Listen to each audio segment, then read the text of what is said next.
नमस्कार दोस्तों, मैं केसी साहू सर आज आप लोगों के लिए लाया हूं एक बहुत ही महत्वपूर्ण वीडियो। महत्वपूर्ण इसलिए बोल रहा हूं क्योंकि हम सभी जानते हैं कि जब हम साधारण ब्याज निकालते हैं तो डायरेक्ट उत्तर में जो आता है वो ब्याज ही होता है, मतलब ब्याज निकलता है। लेकिन जब हम चक्रवृद्धि ब्याज निकालते हैं तो चक्रवृद्धि ब्याज की गणना जब करते हैं तो हमारा जो उत्तर आता है उसमें मूलधन जुड़ा होता है, मतलब हमारा उत्तर मिश्र धन के रूप में प्राप्त होता है। तो यहां पर हमें चक्रवृद्धि ब्याज निकालने के लिए घटाना पड़ता है मूलधन को। लेकिन यहां पर क्या आता है, जब हम साधारण ब्याज निकालते हैं तो डायरेक्ट ब्याज निकलता है। मतलब अगर हमें उसको पैसा वापस करना हो, किसी से हमने अगर उधार लिया है तो उसको पैसा वापस करना हो तो हमें उसमें मूलधन को जोड़ना पड़ता है ब्याज में। तो ये दोनों कॉन्सेप्ट को आज हम बहुत ही सरल तरीके से एक ही उदाहरण के माध्यम से समझने वाले हैं। तो चलिए वीडियो को प्रारंभ करते हैं। बहुत ही सरल सा वीडियो है लेकिन बहुत ही उपयोगी वीडियो है, इसलिए इस वीडियो को पूरा जरूर देखिएगा ताकि आपको बहुत आसानी से इस प्रकार के जो कॉन्सेप्ट है वो समझ आ सके। और हाँ, इस वीडियो को अधिक से अधिक शेयर जरूर कर दीजिएगा। चलो हम ये मानते हैं कि हमारे पास 6,000 रुपए है और इस 6,000 रुपए को हम 5% है ना वार्षिक दर से क्या देते हैं, ब्याज देते हैं। और इसको हम 2 साल के लिए देते हैं। ध्यान दीजिएगा, 2 साल के लिए यदि हम इसको उधार देते हैं 5% की दर से, है ना, तो इसको हम 2 प्रकार से गणना करेंगे। एक तो हम साधारण ब्याज की गणना करेंगे, ठीक है, तो हम साधारण ब्याज की भी गणना करेंगे और चक्रवृद्धि ब्याज की भी गणना करेंगे इन्हीं प्रश्नों पर। तो देखिए हम पहला हम बनाएंगे इसमें साधारण ब्याज। तो साधारण ब्याज का जब हम गणना करते हैं, ध्यान दीजिएगा, साधारण ब्याज, तो साधारण ब्याज निकालने का बहुत ही सिंपल सा सूत्र होता है और उस सूत्र के आधार पर हम इस प्रश्न को कैसे बनाएंगे। साधारण ब्याज का सूत्र क्या होता है, मूलधन दर गुणित समय बटे 100। तो यहां पर हम मूलधन लिखेंगे, ये देखिए हमने मूलधन लिख लिया 6,000, फिर दर लिखेंगे मतलब 5 लिखेंगे और 5% मतलब बटे 100 हो जाएगा, तो उसको बाद में लिखेंगे। और समय मतलब यहां पर लिखा है 2 साल मतलब 2, और बटे में हम क्या कर देंगे 100। मेरे कहने का मतलब क्या है, जब हम साधारण ब्याज निकालते हैं तो हमारा उत्तर जो है ब्याज के रूप में आता है, उत्तर में ब्याज ही आता है। जैसे देखिएगा यहां पर हमने लिया था 6,000 हमारा मूलधन है, 5% दर है और 2 साल के लिए हमने उसको ब्याज दिया है। तो 2 साल बाद हम कितना पैसा लौटाएंगे, तो ध्यान दीजिएगा यहाँ पर 1 0 1 0 मतलब 2 0 यहाँ पर है और 2 0 यहाँ पर भी कट गया। अब आपके पास क्या बचा है, तो यहाँ पर 60 बचा है और यहाँ पर देखिए 5 बचा है और 2, 5 दूनी कितना हो जा रहा है, यहाँ पर 10 हो रहा है। फिर आपको क्या करेंगे, मतलब 10 को आप 60 से गुना करेंगे तो कितना आएगा 600। तो ये देखिए यहां पर जो उत्तर आया है वो किस रूप में आया है, केवल 600 रुपए आया है। और ये 600 रुपए जो है केवल 2 साल का ब्याज है। अगर उसने किसी से पैसा उधार लिया होगा तो क्या वो केवल 600 देगा, 600 तो केवल ब्याज है, तो उसे क्या करना पड़ेगा, 600 तो देना ही है लेकिन उसका मूलधन भी वापस करना है। तो यहां पर मूलधन में हमें क्या करना होता है, इस ब्याज को जोड़ना होता है। तो 6,600 रुपये वो क्या करेगा, वापस करेगा। अब ये क्या है, मिश्र धन है, मतलब जब हम साधारण ब्याज निकालते हैं तो हमारा ब्याज जो निकलता है उसमें हमको मूलधन को जोड़ करके पैसा वापस करना होता है। तो 6,600 रुपये हो गया। अब इसी प्रश्न को यदि हम मिश्र धन के रूप में बनाना चाहें, है ना, सॉरी चक्रवृद्धि ब्याज के रूप में बनाना चाहें, तो चक्रवृद्धि ब्याज निकालते हैं तो डायरेक्ट राशि निकलता है जिसमें मूलधन जुड़ा होता है। कैसे, देखिए अब चक्रवृद्धि ब्याज निकालने के मैं आपको 2 तरीका बताने वाला हूं बहुत ही शानदार तरीके से। देखिए अब चक्रवृद्धि ब्याज निकालना है तो भाई चक्रवृद्धि ब्याज निकालने का भी सूत्र होता है, यहां पर मैं लिख देता हूं चक्रवृद्धि ब्याज। अब चक्रवृद्धि ब्याज निकालने के लिए देखिए डायरेक्ट चक्रवृद्धि ब्याज नहीं निकलता है, तो चक्रवृद्धि मिश्र धन निकलता है। यहां पर चक्रवृद्धि ब्याज के लिए पहले मिश्र धन निकलता है, इसलिए इसको हम चक्रवृद्धि ब्याज नहीं बोलेंगे, ठीक है। तो आपको क्या करना है, चक्रवृद्धि यहां पर मैं लिख देता हूं चक्रवृद्धि मिश्र धन निकलेंगे, है ना, मिश्र धन निकालेंगे। और इसका सूत्र क्या होता है, अगर ये क्या है मूलधन है तो मूलधन को हम P लिखेंगे, यहां पर 1 लिखेंगे, यहां पर क्या लिखेंगे, प्रतिशत जो दिया है 5 लिखेंगे और यहां पर लिखेंगे बटे 100 और समय जो दिया उसको यहां पर लिख देंगे।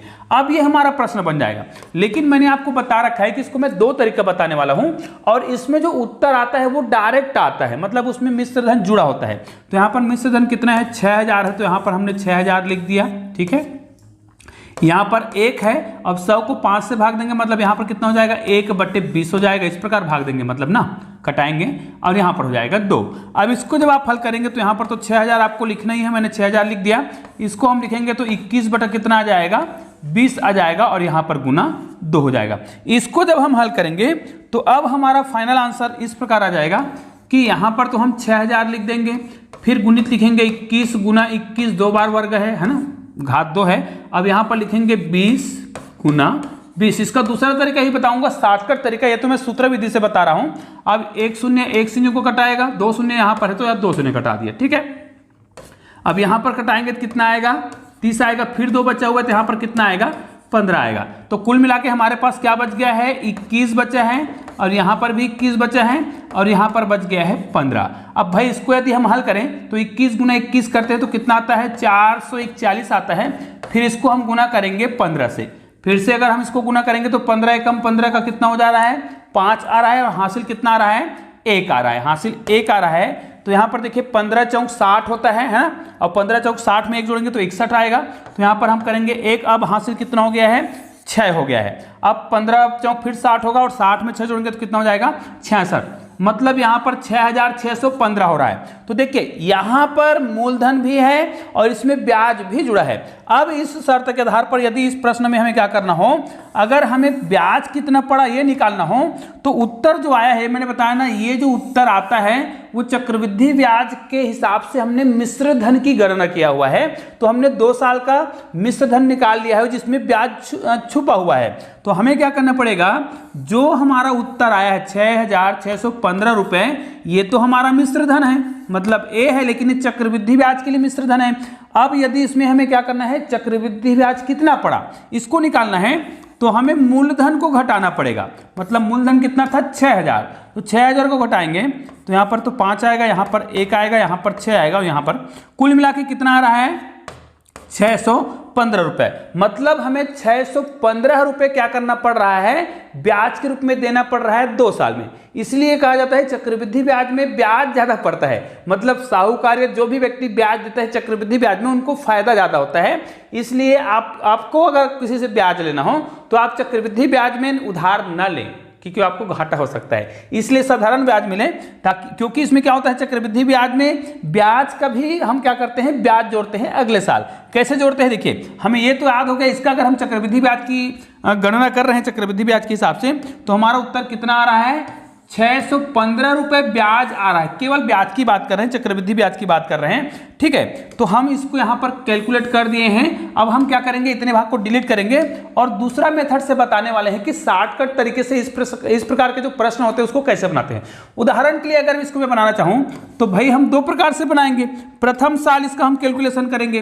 तो भाई प्रथम साल जो है, प्रथम है ना, प्रथम वर्ष की बात करते हैं, पहले साल प्रथम, ठीक है, यहां पर प्रथम लिखना पड़ेगा। प्रथम वर्ष की बात करते हैं तो पहले वर्ष यदि इसको हम साधारण ब्याज के हिसाब से गणना करें तो इस प्रकार लिखेंगे 5%, और पहला साल, यहां पर पहला साल लिख रहे हैं तो ये देखिए कितना आएगा, इसको हम गुना करेंगे तो यहां पर बटे 100 करेंगे ही, 0 0 कट जाएगा, 5 6 का 30। मतलब शुरू साल में कितना हो रहा है, 300 रुपए उसको क्या मिल रहा है, ब्याज मिल रहा है। लेकिन जब दूसरे साल की बात करेंगे, दूसरे साल जब हम गणना करेंगे तो यहां पर देखिए 6000 रुपए है, इसी का हमें क्या करना पड़ेगा, यहां पर फिर 5%। लेकिन यहां पर देखिए दूसरे साल का हम 2 करके ना करें, डायरेक्ट करना चाहें तो कर सकते हैं, लेकिन यहां पर हम जानते हैं कि 1 साल का करना यहां पर हो गया, 1 साल का करना यहां पर कर रहे हैं, तो यहां पर फिर कितना आ जाएगा, देखिए 5 6 का, यहां पर देखिए हम बटे 100 करेंगे तो ये कट जाएगा, 5 6 31 है ना, तो यहां पर भी कितना आ रहा है, 300। मतलब जो 6000 रुपए है उसका अलग अलग कैलकुलेशन कर रहे हैं तो कितना आ रहा है, 300 पहले साल में, दूसरे साल में भी इस 6000 रुपए का हमें क्या करना पड़ेगा, 5% ब्याज, मतलब 300 रुपए देना है। तो टोटल हमारा जो ब्याज अभी कितना हो गया है, 600 रुपए हो गया है। लेकिन जब दूसरे साल हम ब्याज की गणना करेंगे तो जितना रुपए ब्याज दिया गया है पहले साल में, उस ब्याज का भी हमें ब्याज देना पड़ेगा। अर्थात द्वितीय साल में हमें क्या करना पड़ेगा, ये जो 300 रुपए है उसका भी हमें 5% की दर से क्या करना पड़ेगा, ब्याज देना पड़ेगा। तो ब्याज जब हम कैलकुलेशन करेंगे तो यहां पर कितना आएगा, 15 आएगा। तो टोटल हमारा जो ब्याज है वो कितना आ रहा है, देखिए इनको हमें जोड़ना पड़ेगा। तो 600 कितना आ गया, 600 सॉरी यहाँ पर 600 क्या करना पड़ेगा 615, जो कि मैंने बताया था कि 615 रुपये हमारा क्या हो रहा था, चक्रवृद्धि ब्याज हो रहा था। तो इस प्रकार आप अलग अलग गणना कर रहे हैं तब भी चक्रवृद्धि ब्याज कितना आ रहा है, उतना ही आ रहा है। तो निश्चित रूप से आपको समझ आ गया होगा कि साधारण ब्याज में जब हम कैलकुलेशन करते हैं ना तो उत्तर में केवल क्या आता है, ब्याज आता है, साधारण ब्याज आता है। लेकिन जब हम चक्रवृद्धि ब्याज को सूत्र विधि से गणना करते हैं तो वहां पर जो उत्तर आता है वो मिश्र धन के रूप में आता है, मतलब चक्रवृद्धि मिश्र धन होता है। चक्रवृद्धि ब्याज के जो सूत्र है उसके माध्यम से जब हम निकालते हैं तो वो मिश्र धन निकलता है। यदि हमें वहां पर चक्रवृद्धि ब्याज निकालना हो तो हम क्या करेंगे, वो जो उत्तर आया रहेगा उसमें मूलधन को घटाएंगे, तब हमारा चक्रवृद्धि ब्याज निकलता है। निश्चित रूप से छोटा सा वीडियो जरूर है लेकिन बहुत ही महत्वपूर्ण वीडियो है, इसलिए इस वीडियो को अधिक से अधिक शेयर जरूर करिएगा। तो चलिए दोस्तों, मिलते हैं एक और बेहतरीन वीडियो के साथ, तब तक के लिए जय हिंद, जय भारत।